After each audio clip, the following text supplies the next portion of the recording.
This is Achi, and let me get used to that. And we also want to thank Jack for bringing us this far. So, hey Jack. So we've come to talk about our experience with learning AFame, what it is, and also running through the creation of a simple scene. So I'll start with, what is AFame? AFame at its core is a web framework that greatly simplifies the creation of VR scenes in the browser. And the way it does this is it's built on top of an entity component system. So think of React's sort of component system. What this allows you to do is build HTML entities and plug in reusable components into them. And this gives you access to 3JS, JavaScript, and all existing web APIs. All right, so getting started with the scene, all you need to do is reference the script tag of AFame and put in a scene, and that sets up rendering, lighting, the canvas elements, and the camera and WebGL. So it does a lot for you, and it greatly simplifies it. Anyone who's done VR without this can certainly agree. But we'll go through and see what that looks like. Oh, it looks a bit small. Can you fix that? Of course.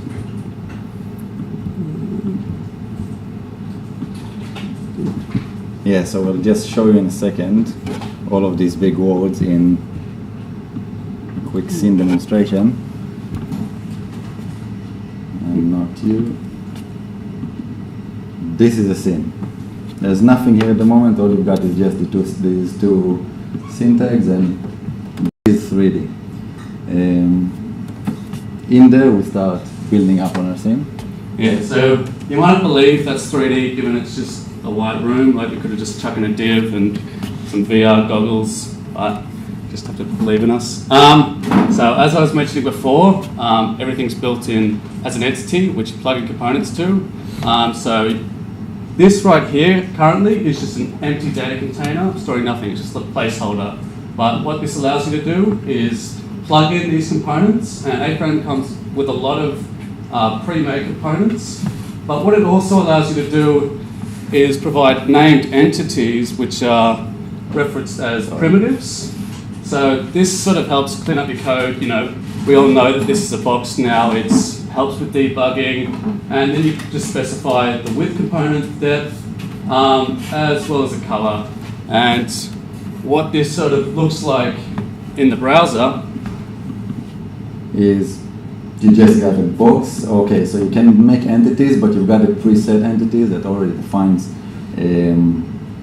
how many dimensions it's going to be and what the shape it's going to have. You've got cylinders, boxes, planes, skies, etc., etc. In this one, we've just got a box with a depth of 2, a height of 2, and a width of 2. We give it some color, and it's got a box. And it is 3D. We can walk towards it. We can turn around it. And it does all sorts of cool stuff. And I do it like that. And we'll also just start building our scene with the ground. Oh, sorry. Yeah, so instead of that box, we're done with a lead us anywhere. We've got ourselves, I'm not good with your computer, sorry. We've got sky and we've got a ground, which is just a box with green color and some dimensions, and same for the sky. It's just a sky entity with a color gray. All right, so moving a bit forward, I did mention that it does come with a default camera, but as with a lot of things, it's useful to override the defaults to really specify what you exactly want. So here we've got an entity, we're attaching the camera components, and we're just allowing look controls, which allows you to look around, and also WASD controls allowing you to walk around your scene. And so, go over there. So adding the camera makes cruising the scene a lot easier. Once we click on the scene, we don't need to keep on dragging the screen. We can just turn around.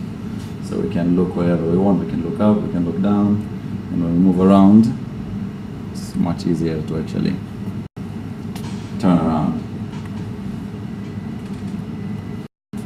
Alright, to add that, we just add a camera component, a camera entity.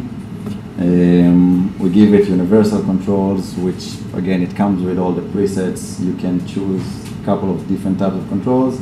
We can position it. We don't have to. It comes with a standard 1.3 on the y-axis. And we add a cursor just so we can see where we're pointing.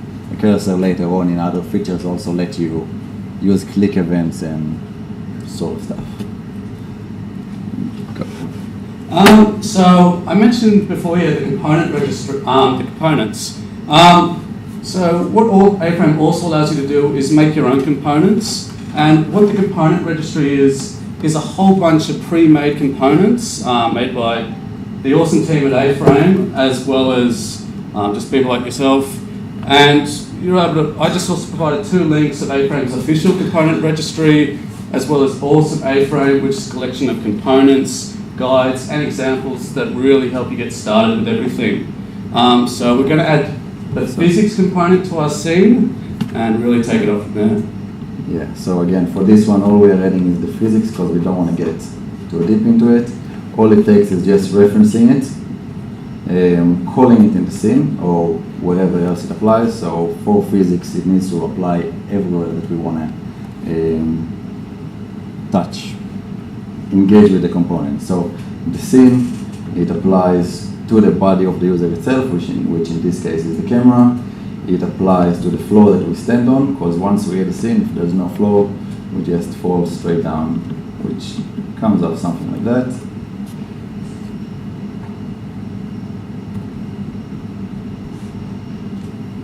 Hello.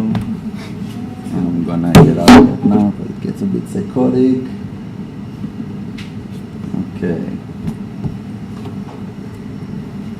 All right, so moving forward, just useful to talk about the axes in the 3D world. For anyone who hasn't really dealt with 3D modeling or that sort of thing, it uses an XYZ axis. And what that basically means is you've got your x-axis, which extends out to your left and right. You've got your y-axis, which is to the sky and beneath you. And you also your z-axis, which sort of extends out and behind you. And also units of measurements are considered meters in these scenes. So that really helps out a lot. As well as that, to move these entities around, we use the position attribute. But I'm going to talk about entity grouping. And what that allows you to do is wrap a group of entities within a parent entity. And what that means is those children inherit all the values of their parent. So it makes moving these large sorts of groups as you build up complex sort of objects, moving them around a lot easier. Yeah, so just to understand the XYZ, we've got a couple of straight to that one, to the group. We've got a couple of cylinders here who are positioned nicely over the other side over there, and we'll go straight to this one because it's easy to demonstrate. We've got this whole thing, which you just group them together. We can move them up and down and wherever we want, all as one group. In this case, we want to move them to the other side of the field, so it's just taking the whole thing, chucking it over across from that. Should be something like that, hopefully, and re-rendering that. If it loads.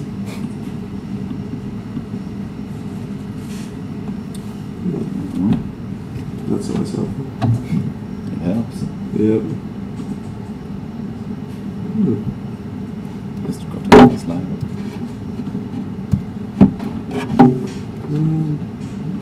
Server's down.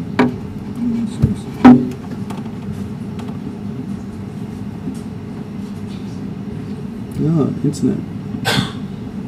Oh, All right. sorry, no internet. Yeah, always helps when you're referencing a remote, but we can fix that. But we're not. We're on the local host. It's Then JS go on up. localhost. I'll go hotspot. Yeah, we're using CDN for AFame. Oh, fix it.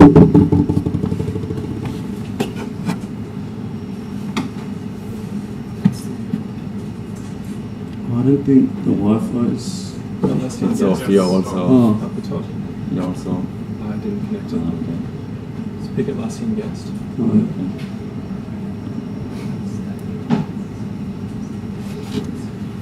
That's it. And then it'll open up a browser window for you. And case sensitive. Lowercase or lowercase. oh, it's all lowercase. CJS and Atlassian.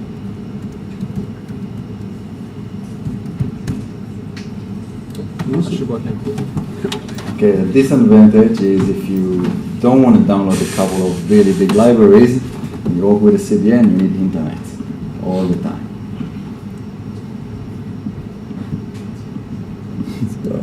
It's access.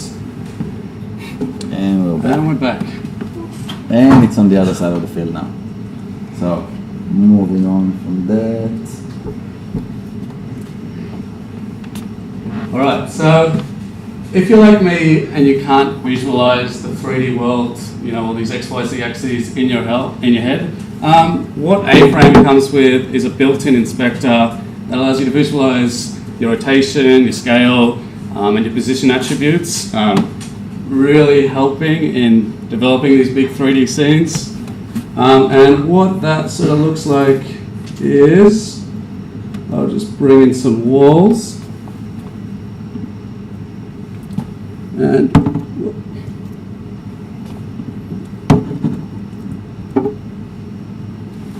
once it's loaded up, so it should. Again, another There we library. go. So what this allows us to do is visualize our scene, have it move around, as well as move any of the attributes, setting their rotation, their position, and rotation. And so this doesn't affect any of your code. So you're able to just get a reference point of the positions that you want, and then place them in your code and just update from there. But this really speeds up development time by a fair bit. You can imagine if you're constantly just one x-axis back, one x-axis back. That's really hard to say really quick. I don't know, but yeah. I'll bring this back for you. All right, so assets.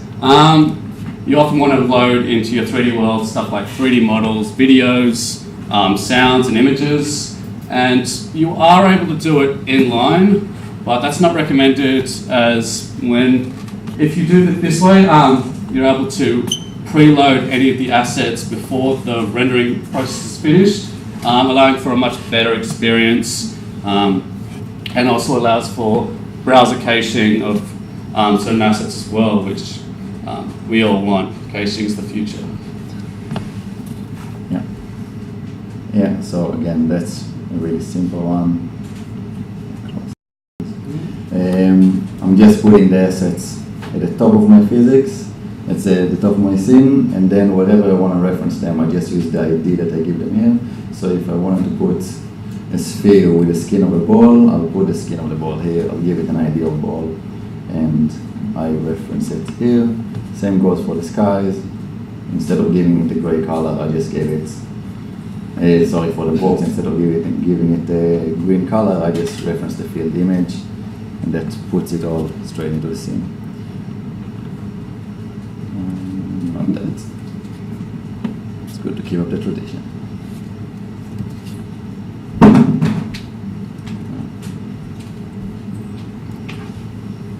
Awesome. So now let's start getting like a little bit fun. Animations. So the way we add in animations is with our parent entity, we're able to place in children of it. And if we just add the A animation primitive as a child of its parent element, we're able to designate which attribute we'd like to change the duration and where to, as well as repeat values. And yeah, you can just go nuts with this sort of stuff. And there are further animation components available out there to really make it fly all around the world. But yeah, we'll see this with the ball. Right, so to make the ball just bounce up and down, in the sphere, between the sphere, before I close it, I'm just putting an animation tag with an attribute of position, give it a duration, where I want it to start, where I want to end it, what type of effect. It's a lot like CSS animations, how many times I want it to repeat, etc., etc. And it just works. Now, the disadvantage with animation is you can't really interact with them. So if I'm going towards that ball, nothing will happen. Even if I try to give it some sort of a body, nothing will happen. So what we're going to do next is we're going to just take off the animation out of it and give it a dynamic body, going back to the physics that we talked about before. So that will bring me to that. I can now kick the ball and pass it around. It's pretty fun for some of us, for me.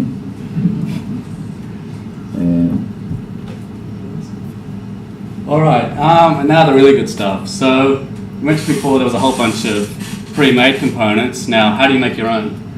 With AFame, it's simple. We just use the AFame register components. We give that a name, and then we provide a schema. So similar to like React, you can provide your arguments and then give them their types, as well as any defaults you'd like to specify for them. And then you just provide an initialize function, and with this I'm just console logging the message and the number. But to attach these to an entity, all we do is, next slide.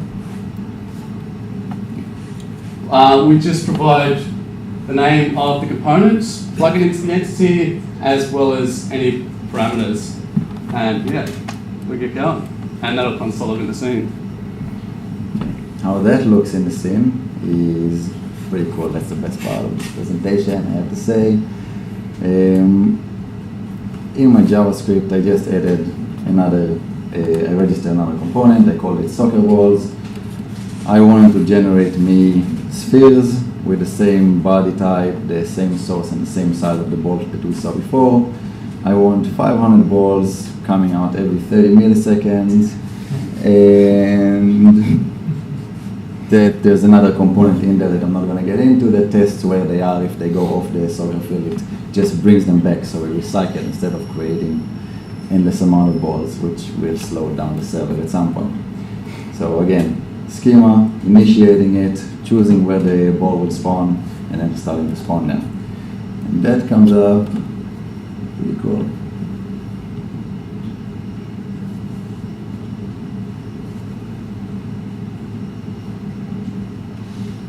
Like that. So it's an English and string. And they're all interactive, you can score them all. And did I hit anything? Oh, I think I got something. Yeah, yes. I've got at least one. I'm good with that. So yeah, all this code's going to be live. We'll send some links out afterwards. So we'll just have a brief talk about the future of AFame, given it's only at version 0.4, so it's not exactly production ready at this stage. But there are rapid sort of updates. 0.4 came out in December. I remember because I was looking at the docs and they updated. I was like, wow. Yes, we were looking at them. Yeah, but in the future, with 0.4.1, they're adding in better ways to link to other scenes, and a few other things. But 0.5 is coming out in March, and that's giving us a whole bunch of default assets for free. So if you ever tried looking for 3D assets, sometimes it can be a bit of a struggle, so this will really help getting started and moving along. But yeah, check out the AFame roadmap, and that will really, if you want to see how it's going to be going for the future. All right. I also provided a whole bunch of resources to help anyone who's interested in this to help them get started. So just a link to the home, the docs, which are all getting better day by day, and they're really good at their current state. Awesome AFame, as I mentioned before, a whole bunch of examples, guides and components for you guys to use. Mozilla Getting Started Guide, it's a great sort of walkthrough on building your first scene as well. As well as that is the Oculus Best Practices for VR. Now this is really helpful because as VR gets bigger and bigger, it's sort of a science now. You really sort of like don't want to take control from your user in sort of too many ways because motion sickness and all this other stuff. But read through all that. It's a really good read. But yeah, we'll just take some questions now. If anyone's interested in AFame or wanted to know more about it, scene, code. Anybody? No? Oh, thanks. So a bit. Have you guys built anything with it? Like, what have you used it for? Yeah, we've built sort of a charity app, and we've used it as a way to visualize animals in their habitat, plugged in a few sort of videos and animations to sort of immerse you in that sort of world. It was a lot of fun over the course of a week, and yeah, I'd definitely use it again and recommend it for the future. Yeah, any more? Does it let you get into the shader code itself?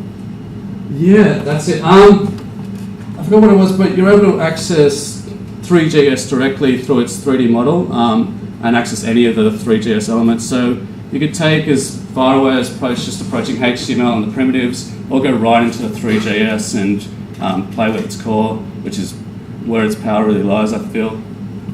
Is that open source, or do you know how it's implemented, especially what it's using for? Yeah, it's totally open source at the moment. Yeah, the GitHub's really approachable. Anyone can put a pull request and change anything there. The creators are really responsive. Like, I don't know if they just sit there on Stack Overflow and just get ready for those questions, but they are there. But yeah. Yeah, for the last project we built in it, we had a couple of stuff that didn't work out with what we actually wanted to bring, so instead of using the CDN, we just downloaded it and made the right adjustments straight in the docs, in the files. Any more for any more?